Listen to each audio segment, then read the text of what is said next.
তুমি তোমার বন্ধুদের সামনে আমাকে বেইজ্জতি করলে। ঠিক আছে, আমি তোমাকে ছেড়ে চলে যাব। বিয়ে তোমাদের মতো মানুষের কাছে মজা হতে পারে, কিন্তু আমাদের মতো মানুষের কাছে জীবন।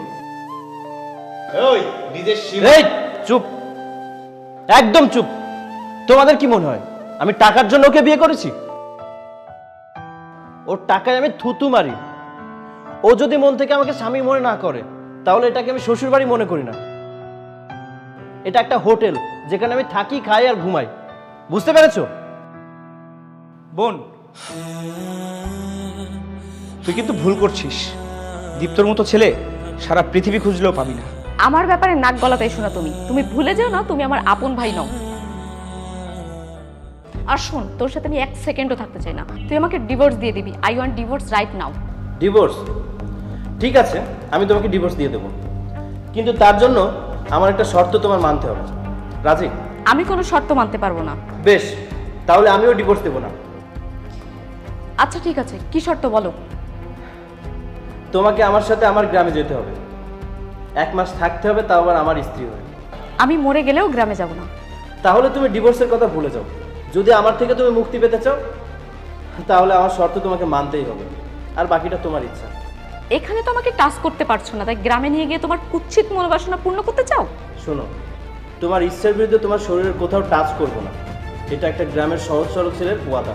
আচ্ছা ঠিক আছে, তাহলে আমার সাথে আমার সব বন্ধুরা যাবে। কোনো সমস্যা নেই, যাকে পারো সাথে নিয়ে চলো। ঠিক আছে, তাহলে কাল সকালবেলা আমরা গ্রামের উদ্দেশ্যে রওনা দেব। তোমরা সবাই রেডি থেকো।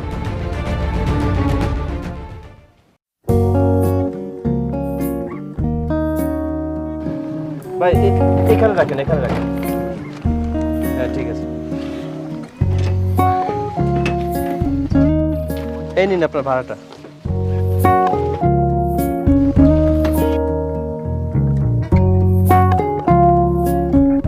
এসো এসো সবাই, চলো।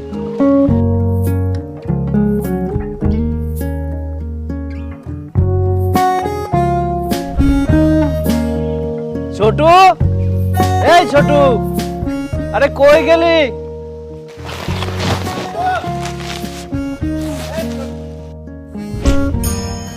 আরে দীপ্ত ভাই, তুই চলে এসেছিস?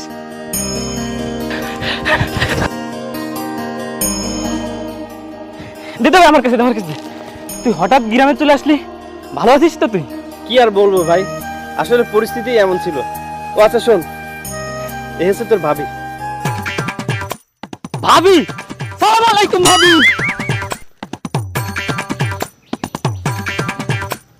দীপ্ত ভাই, তুই বিয়ে করলি আর আমাকে বললি না?